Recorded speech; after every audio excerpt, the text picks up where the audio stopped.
What's up, y'all? It's your girl Amanda, and welcome to another episode of the Dope Confidence Podcast. It's been a minute, but we are back. Your girl is back with some amazing individuals that are doing some pretty dope things in this world. People that are going to inspire you to do more.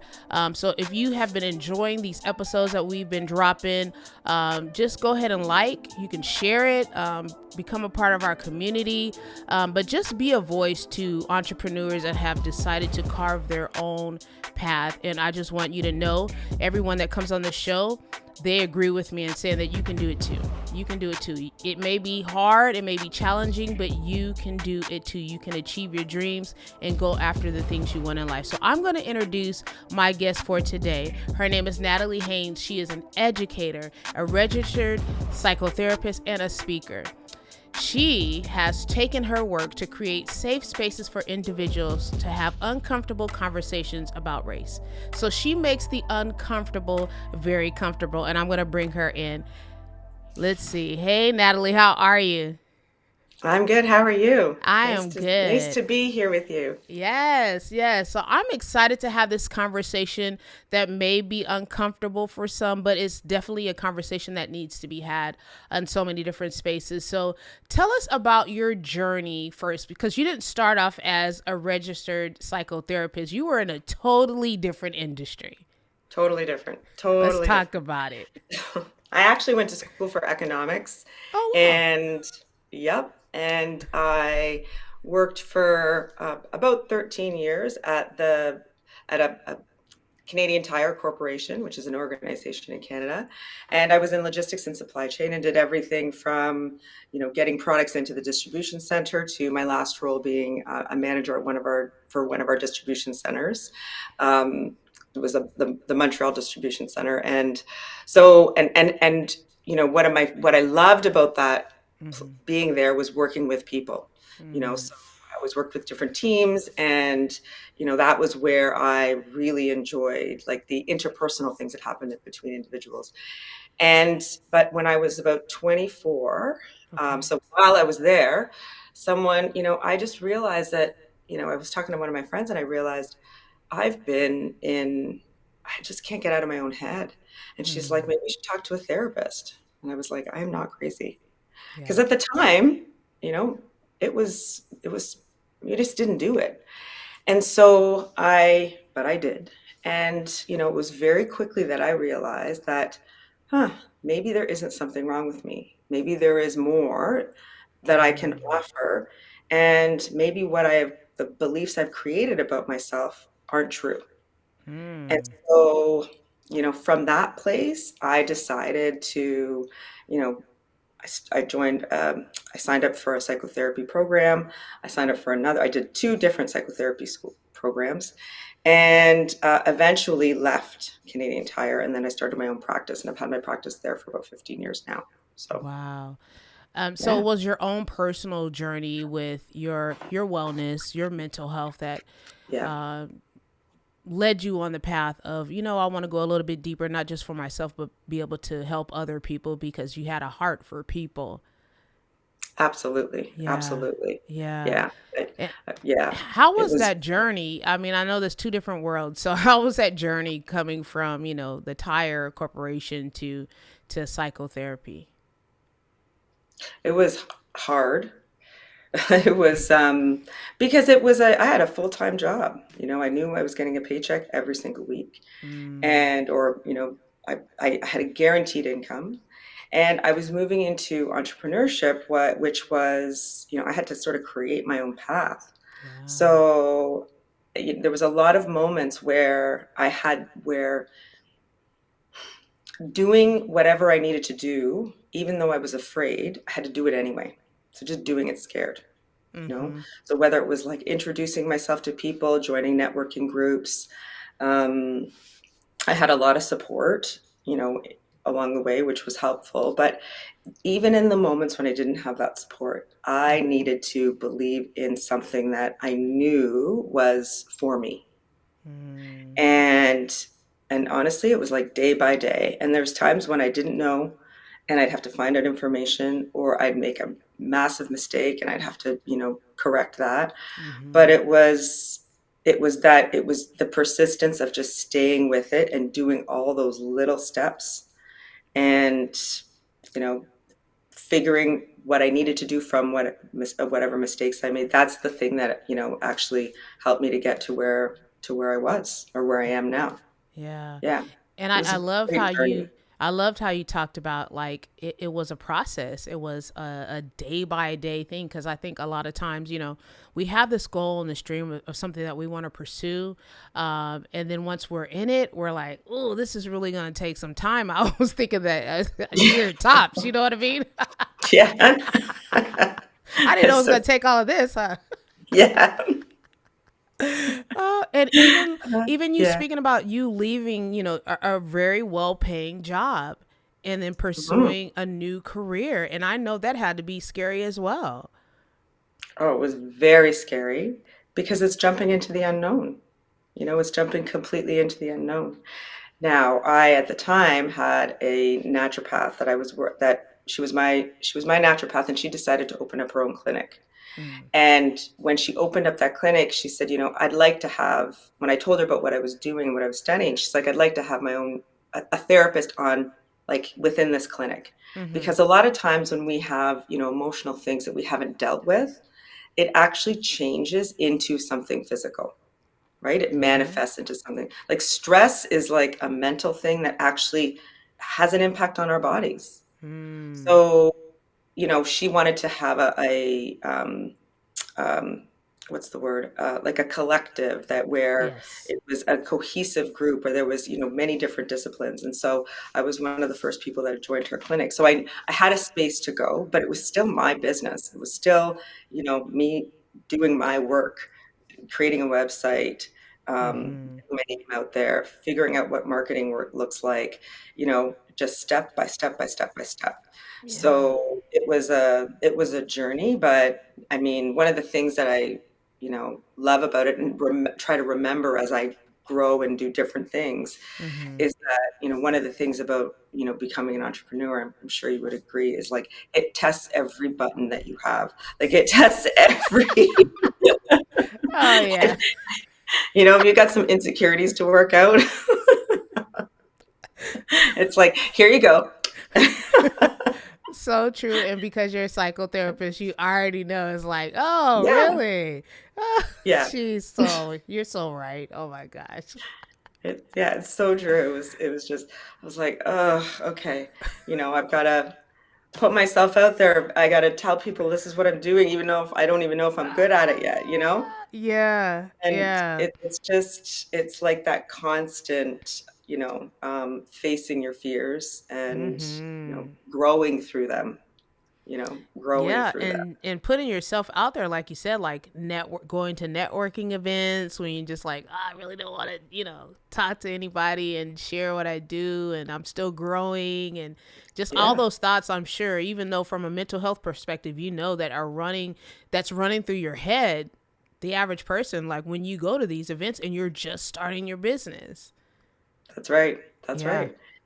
And yeah. you know what? That's the thing. Even though, and maybe that was the part too. Like, even though I had done a lot of work to, expand my own self and deal with the things I was insecure with and all of that, like Mm-hmm.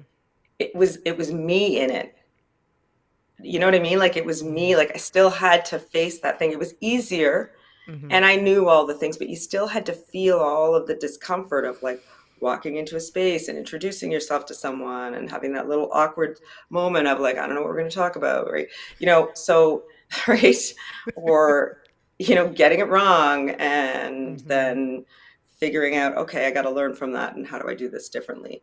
Yeah. And so you still feel all of those things. I mean, if somebody was sitting in front of me, I'd know how to support them through it. But Mm-hmm. when you're in it, you're still in it, right? Yeah. So, yeah, And with your yeah. therapist hat, how can we as entrepreneurs just starting out deal with imposter syndrome? Like, I don't belong to be here or I'm unqualified to be in these spaces. How do we deal with that? Well, I think that you know, one of the biggest things about that, the whole belief of imposter syndrome is like, it's like kind of noticing when you experience it and where. Hmm. I want to start with that. Like, when do you feel like an imposter? Where do you feel like an imposter? Because, we know that these beliefs get created so a long time ago. Hmm. And, maybe there's a story, or maybe there was an experience that we had that still lives with us, that makes us feel like we shouldn't be where we are, Hmm. right? And so it's in our bodies. Like, Yes. it's in our bodies, right? So to say just think differently sometimes is not enough. Hmm. It's just like to believe something different isn't enough. So, one of the things, so the second school that I went to was Gestalt therapy. And one of the things about Gestalt therapy is it's very experiential. It's about being in the present moment. It's about noticing what's happening in the space between you and someone else. And it's about learning by doing. So a lot of our work was like doing something different and noticing Mm. what it felt like to do that thing. So, the moments when you feel like, you're walking in somewhere and you feel like an imposter, or you're going to send an email and you feel like an imposter, notice what's happening to you as you're doing it. Like, that's Mm. one of the best ways to notice, because it's in the present. And the thoughts that we have are so quick. And what's happening in our bodies is so innate. So if I was going to send an email last week, and I remember saying to myself, like, oh, you know what? This isn't, they probably don't want to, maybe they don't want to hear from me, or maybe I'm being too forward. I should have said this before, whatever it might have been, whatever the story Hmm. was. So in that moment, I could feel it. It was like I was tense in my body. I could feel Wow. that little message inside saying, oh, I shouldn't send this because they Hmm. might think XYZ. Now, the thing is that the only thing that's happening in that moment is that I'm sitting in front of my computer, and I have no idea what that person is True. doing, how they may perceive me, what I may learn or not learn from having a conversation with them. Hmm. So the imposter piece is like, there's something that makes me hesitate, right, in the moment. Hmm. And that says I am not enough. That's worth looking at. I would say for your viewers, like, when you notice those moments, sit with Hmm. it, see what comes up that says, what's in your history that says, I shouldn't send this. But Mm. then the second thing is, do you actually know if what you're saying is true, or is it a story that you're telling yourself? Hmm. You know, Hmm. Yeah. because that might be, I heard this thing today, but it's true. I talk about this. You may have something that's happened in your history, a disappointment, some trauma, something where someone did not, see you, or criticized you, or whatever it might have been. Hmm. And that incident may be showing up right now in the present. And you may be pasting whatever you meaning you gleaned from that experience onto somebody that is a completely different person. Mm. you know Yeah, that's so true. And I think you're probably one of the only mental health professionals that I've heard say, "What are you feeling in that moment? What's going through your mind? Where are you at?" Being very self-aware of when that pops up. And no one ever talks about that, right? We're like, oh, you just got to believe in yourself. You just like, you're yeah qualified, you went to school, or you have the experience. They chose you because they wanted you. But what are you actually feeling in that moment, and doing a little bit more of a deep dive, like you said, to see what is that connected to? Is it a story? Is it trauma? Um, yeah, that's important for us to do that because yeah it'll come up again, right? it just keeps coming up until we learn, and we experience that present moment in a different way. Mm, you wow. know so otherwise we carry what's old. We carry what's old in our bodies. We see the world through that lens, and we show up in the world in that way, Wow. right? We carry our bodies in that way. Mm-hmm. So, but to have an experience with someone in the present moment that's different, we also have to give the other person the chance to be different, because otherwise we're going to be seeing every other person that has hurt us before, Wow. and we will paste that right onto them, and they don't. we won't have a chance because we're operating out of that old place. And that person that we're looking at, you know, they're operating, we're seeing them like they're somebody of old. So And here's true. the other thing, Amanda, we don't even know what's happening. Do you know Wow. what I mean? Yeah. But where we can know is what we're experiencing in the present moment in our bodies. Mm. Notice how am I responding in this moment? Or how am Right. I reacting in this moment? Yeah. That's amazing. So we need to have some self reflection. When you have those moments, like you Yeah. said, be self aware, but have some self reflection and really revisit that. Like when you leave that event, like why did you feel that? Just be present. Thank you for sharing that. That's a whole nother podcast episode we got to get into. But I want to continue sharing your story. So you switched gears and you became a psychotherapist to support your mental health challenges, and you became the client, which changed how you viewed relationships and everything in life. But then you made another switch. So let's talk about this, which is like the meat of this conversation about you making people uncomfortable, Natalie.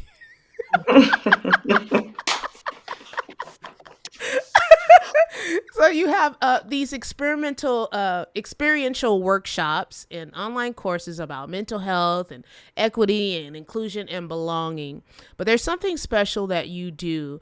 It's called the comfortable race conversation process. Let's talk about that. What is that all about?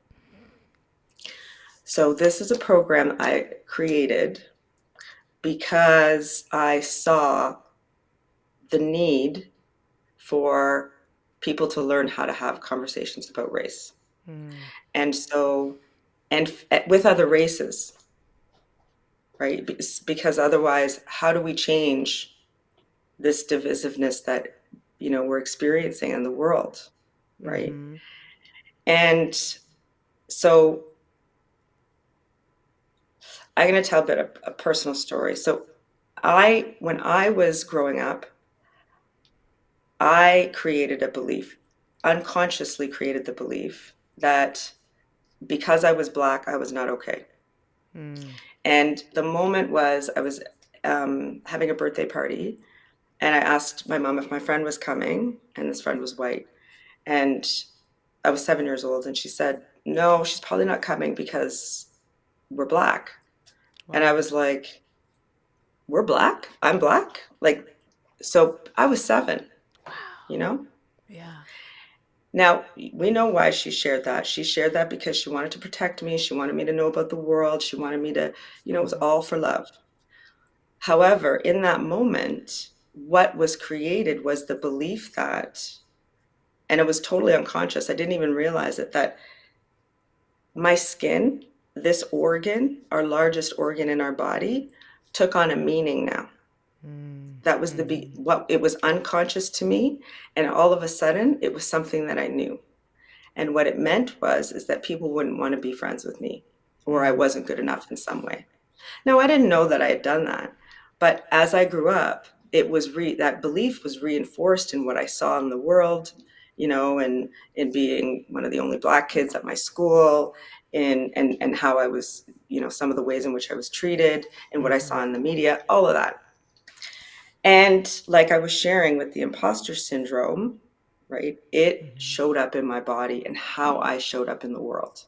Mm, So I didn't know how to talk about it was my own internalized depression. I didn't know how to talk about race. I didn't know how to talk about race with other people who were like in my family. I didn't know how to talk about race with people who were, I just didn't want to. mm-hmm. And so the problem was is that there was a whole part of me, my Blackness, that I could not fully embody because of that, Mm, right? So in my therapy work, I I really explored this.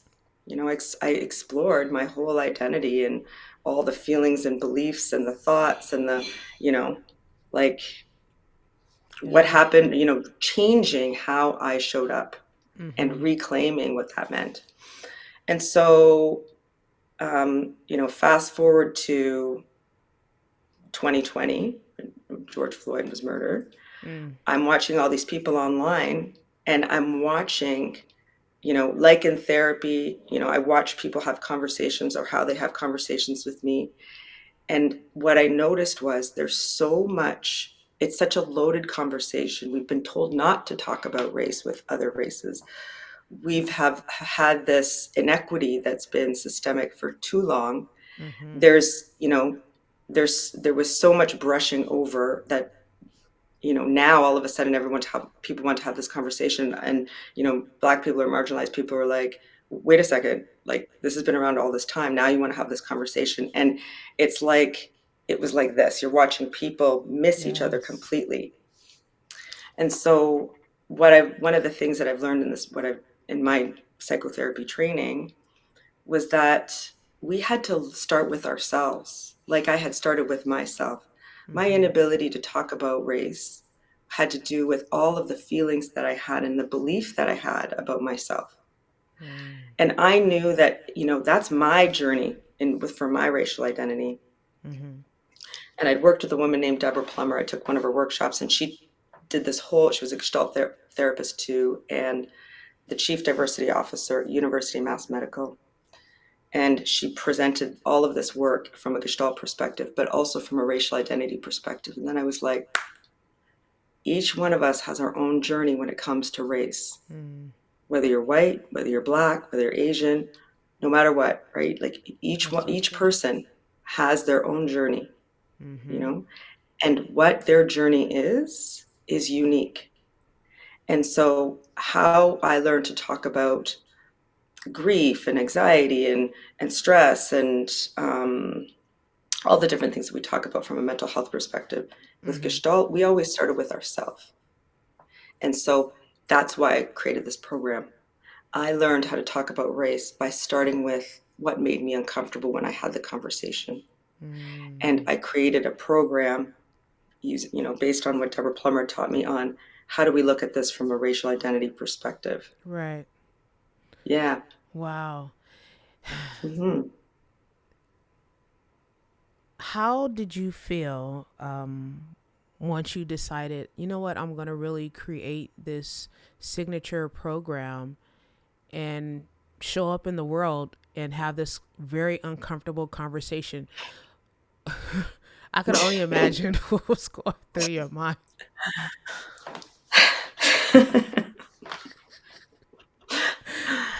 um, It's like, well, where's my this lady with imposter's, this flag?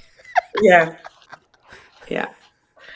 So my imposter syndrome came up Mm. big time.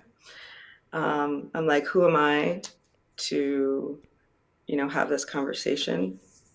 Yeah. Um, it was, I think, I created it a couple years ago, and I would say now I'm really, after running this, many times in many places with different people, Mm-hmm. mixed groups, or, all white or all Black, same results.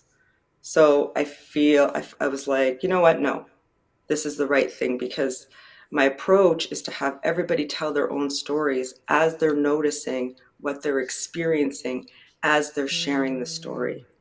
Just like we were talking about with imposter syndrome, Wow. you know, because if I'm going to share a story with you about, I was, I was so nervous to even have a tell, like, if I was to say to you, like, I used to not want to be Black, Mm. like that. um, For me, like before, that would have been like a trap shut down way down deep in my stomach. Yeah. Now, I'm not saying that that's what people share in the story, but like, let's just say somebody shares something about, like, I'll ask the question to the participants as an example. When did you first know that you were you were your race or your skin color? Yeah. It and I think about that because I grew up in a predominantly white neighborhood. My family was one of the first Black families that moved here. And my parents moved here like in the 50s. So there was a lot of racism. And I think I experienced when I was in probably the fourth grade that I was Black. Like, I mean, I knew it was Black, but it was known. The teacher made it known. You're Oh, Black.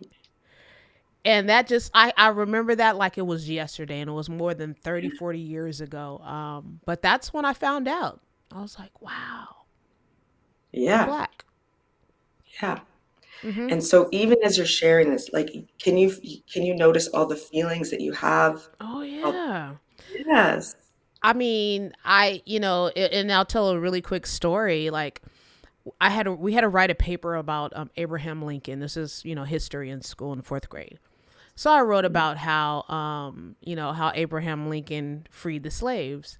So my teacher wrote back and said something on the note to my parents. It looks like you've seen Roots, and some other derogatory things that she said. Yes, in the fourth grade. And my parents were hot about it, and went and here I am as a kid, finding this out that yeah, you're actually black. They do see you different. Then I'm like, I don't want my parents to say anything because I don't want to seem like a bad person, but my parents are trying to stand up for my rights. And just as a kid, you have all these things going through Yeah. your head. You know what I mean? It's like, I don't want to, I still want my friends. I still want my teacher to like me. I don't want my Yes. parents to be mad at me. It's just so many different things were going through my mind. And I can only imagine, like, even kids today, now that I look about, because I haven't revisited this story in a long time, so I'm really glad that you brought this up, to really think about what kids, young adults experience because they don't want to be seen as bad, or making a big deal out of it when it actually is something that needs to be talked about. Exactly. Mm-hmm. Exactly. So Wow. like that, yeah, so that's an experience with your first experience where it's like this became conscious, and that was the scenario around how that became, how that you became aware of the Mm-hmm. psychological connection to your skin, right? Yeah. Yeah. And so all the feelings and beliefs and the, and the what was created that you didn't even know you created, it's like, oh my gosh, I'm a bad person because of this scenario that's happened. And Mm-hmm. so in our, our young brains, how do we make sense of it all? Yeah. Right? Yeah. And Yeah. every person has a different story. And so for white people, as an example, like my husband's white. So I said to him, I was like, when did you know you were white? He's like, I didn't. He goes, but I did know that I was freckled. And I said, why? And he goes, some man came up to him and said, what happened? Did you get caught behind a screen door in the sun? Wow. And he goes, and from that moment on, he goes, I hated my freckles, hated them. And so I said, okay, well, when did you know? So it's just interesting how like it takes on like what Mm-hmm. people notice and what makes us different can Mm-hmm. take on a meaning. And for to stay on the topic of race, I said, when did you know that there was someone of that race that you were different? That there was difference. And he said, when I saw the first black kid at school. I was like, Wow. oh, yeah.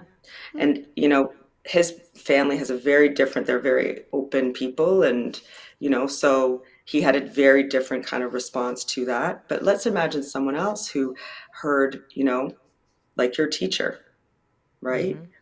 racist comments at home. How Mm-hmm. would they interpret that? Like how have those messages been ingrained, and where do they sit Right. in their body?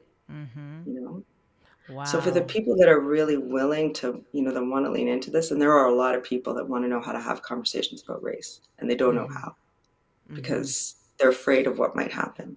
Oh yeah. Um, yeah, you know, and I would say that for people who are marginalized, they're afraid of what other people might say, Mm-hmm. right? Mm-hmm. And that's an understandable. That's true. So However, yeah, for people that want to I look got a lot of in, questions. yeah, yeah, um, what I want to talk about your first one that you did, but before we do that, I want to talk about what's your goal? Why are you doing this? Why do you think this is necessary? I think this is necessary for many reasons. One, as people in our society, we have to know how to be with our difference, deal with diversity, you know, like, and I talk to all, black people, white people, women, men, and ask them about, what's it like for you to have a conversation about race? They're like, Mm-hmm. because there's so much unprocessed stuff around this. And I Mm-hmm. think to myself, then how are we ever going to solve this problem? How are we ever going to solve it? You know? Mm-hmm. And so we need to have, like, and even in the workplace as an example, if you have diversity in the workplace, how do people actually connect and share all of who they are if they feel like the people across from them don't see them? That's true. Yeah. So, so if the intent is there for people that have the intent to want to create a society where we can actually have meaningful conversations even about race, Mm-hmm. I think that, and and it just takes people doing that inward look to know, when did I make up this false belief that I wasn't enough? Mm-hmm. When did I start believing what the world told me I was, rather than who, like, being able to embody who I am? Like, there's, hundreds and centuries of, like, years of this downloading. Mm-hmm. And for people who are white to be able to, that want to lean into the conversation, to be able to say, when did I start to believe that I wasn't a race, or I was better than, Mm-hmm. or I or that people aren't the same as me, or that, you know what I mean? Like, Right. there's so much that people have downloaded that they don't even realize that they've downloaded. But I wanted to create a place where people felt safe to Mm-hmm. feel what was true without feeling the shame that may come sometimes in these conversations. Not that they wouldn't feel the shame, but it's not a place for, like, see, gotcha. That's Yeah. not what I'm going for. It's more Mm-hmm. like, what do you notice when you think of that memory? You know, Yeah. what do you notice about when you think of, and the more awareness that someone has around their own self, around, Mm-hmm. oh, I did believe that. And they don't have to worry about being shamed for that, Mm-hmm. you know, then they can say, you know what? I actually don't believe this belief that I had created way back when, or that I Mm-hmm. ingested, or that I had downloaded. And I can get rid of that. Or I can be aware of this unconscious bias that I've had, because I was just about to say something and I actually don't know if that's true. And Mm-hmm. let me get rid of that so that I can actually be with the person who's in front of me, Yeah. rather than just trying to check the box of trying to just say the right thing. Yeah, their only way that we can bring about change is if we have those conversations. And I think what's so amazing and dope about what you do is that it's so much connected to mental health, and Yeah, looking inward.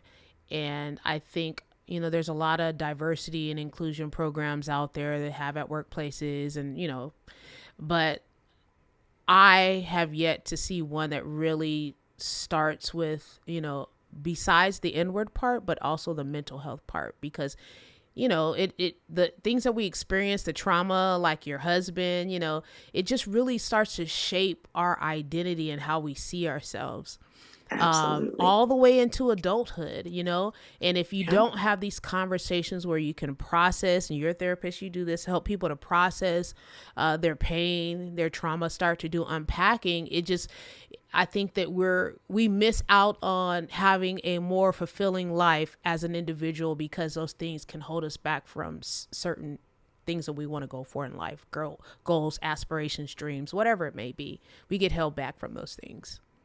yeah. It's exactly what we talked about at the beginning of imposter syndrome, Mm-hmm. Mm-hmm. of being able to fully embody all of us, like our whole self, Yeah. and reclaim what it means to be like, this is just skin.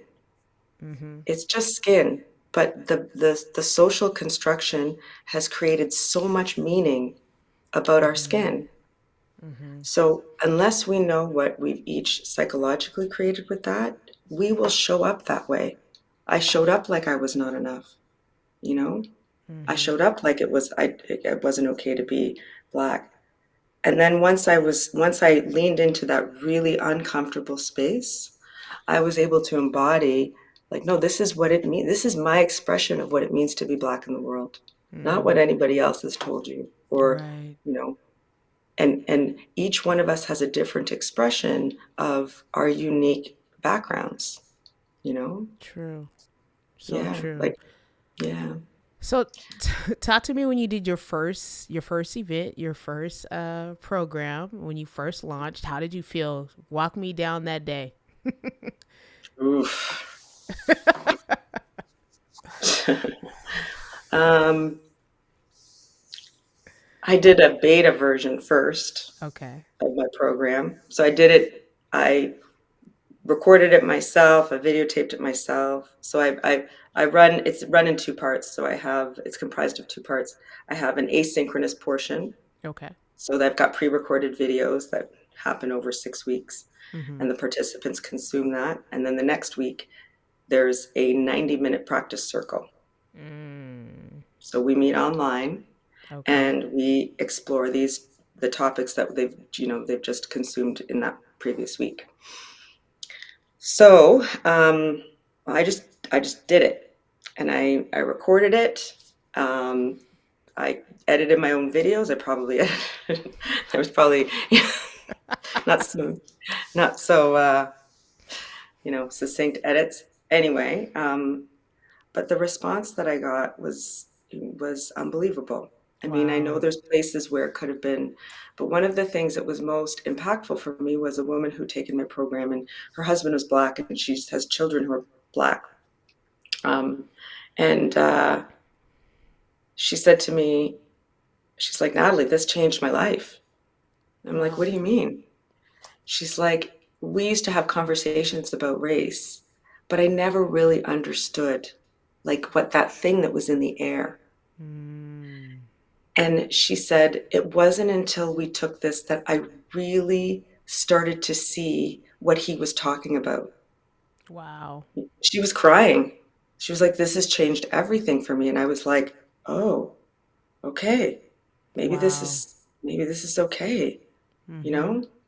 Like I'm telling you, the videos weren't great. Like there was a lot of things that were needed a little finessing, but I just put myself out there. So, Yeah. but to hear like, and then he took my program, Hmm. so because he explored his identity when it came to, right, like, Yeah. so it allowed them to have different kind of conversations because you know I think because when you really take on the gravity that of how of this social construction of this social hierarchy that has been created, when you really take that on, Mm-hmm. and the part that kind of takes my breath away is like we've all been brainwashed, we've all been dumped into this swamp where we've been told this, and Yes. it's like all that past stuff shows up in the present, and it won't stop until we know what did I take in, what did I swallow that I didn't even realize I was swallowing. So you know true. like Beverly Daniel Tatum says in her book, What All the Black Kids Sit Together in the Cafeteria. Mm-hmm. She says it's this is like it's like smog, the smog in the air. Mm-hmm. We're all outside, and she goes, we wouldn't call ourselves smog breathers. You know, Mm-hmm. we might not have polluted the air, we'd still take it in. Even though we wouldn't want to say that we're taking it in, we still take it in. Right. And so, even though we might have not created the pollution, we each have a responsibility to clean it up. Mm. Each of So us. true. So true. So Yeah. true. And I mean, what a courageous move. What a courageous step that you took to go into such an unknown area, very uncomfortable, but you were very passionate about it. You felt called to it, and you actually did it, even if the videos weren't the best. And I think that's huge for my listeners to know that, if you have a calling and you're very passionate about it, just do it. Yeah. Just do Yeah. it and look at the impact. I often say, like, your gift can bring impact, of course, income and influence, but the impact is what's most important. And you impacted that woman's life that probably is going to change the trajectory of their whole entire family for That's right. generations to come on the belief of race in their Hmm. family. It's Yep. amazing. Yeah. I've had so many. What my favorite part is, like, there's I love the fact that people love to have these conversations. Once you talk, once the actual emotion, like the Mm, somatic stuff that's happening, once people understand, wow, like this is how my brain operates. This is how it's operated around this topic of identity and race. mm-hmm. Like, once they look at that and say, wait a second, I'm just a human in this. We're all humans in this, and Mm-hmm. we speak this one language of our emotions and, how we operate. Well, now let's look at race. And when Mm-hmm. people do that, they like it's like it opens up the floodgates, and there's so much of our life that's connected to who we Yeah. are as racial beings. Mm-hmm. And it's like we have an opportunity to learn so much more about who we are and who the other person is across from you that you don't know. Yes. So that's the other piece. Like, someone in my program said once, I don't want to be white. I'm like, I don't think that's okay either. Mm-mm. Like, they're embarrassed to be. I'm like, no, that's not okay. My children happen to look white and happen. They're, that's just how they were born, right? Mm-hmm. They're white passing because my husband's white. My sister's kids, her kids are black. My other sister's kids, she's married to a Filipino. Her kids look Asian. So Mm. we're like all nations, right? At Thanksgiving, like, we're like all nations. There's like, so Right. anyway, so for my son, I don't want someone to look at him and say, this is who you are because this is what your skin looks like. Just like I don't Mm. want them to look at me and say, this is who you are because this is what your skin looks like. Right. Right. Right?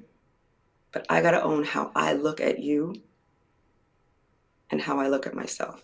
And until I do Mm-hmm. that, I might be pasting, I might be looking at you, I don't know. I might be trying to do the right thing instead of trying to just be with you. Right. Wow. So good. I just can imagine how many lives that you've touched with your work. Thank goodness you left the tire corporation. Yeah. Yeah. Honestly, because you Yeah. really are bringing so much impact and change in the lives of people. I'm sure there's stories that you probably will never hear, your name being mentioned in different rooms and in different homes, and people implementing some of the things that they learned from you so they can bring about change within just in their family and their community. So I think that's amazing. Yeah. I I kind of think think it's of it as like amazing. one Yeah. Yeah. conversation at a time. One And I just take conversation. what I've learned, and I, you know, filter it through me, and Yeah. yeah. I Mhm. love it. One conversation at a time. So, if you could speak to the younger Natalie, what would you Yeah. tell her? Uh, I would say, don't be afraid. I would say, you know what I would say? Hmm. Um, I remember one day I was walking down the street and I was like, do I leave? Do I stay? Do I leave? Do I stay? And I just got this message, like, just trust, just Hmm. trust. And so that would be, I would trust sooner. And um, I would tell her, don't let the setbacks define you for so Hmm. long. For so long. Wow. I love how you said that at the end, for so long. Because we do. Oh my I gosh, do. I've done that. We do. Thank you. And Wow. Such a yeah, great thank you. conversation, Natalie. I appreciate your time and you sharing your gift with the world. It's just so life Thank you so changing. much. And we're going to definitely put all of your information in the show notes. Attend one of her programs. Your life is going to be changed because I know my life has been changed just in this moment. I've learned a lot about myself and being more Yeah, self aware about feeling in the moment how I feel and identifying the the stories that are connected to it. So thank you, Natalie, so much for your time. I appreciate you. Thank you, Amanda. This is wonderful. Yeah, so wonderful. Thank you so much. Thank you.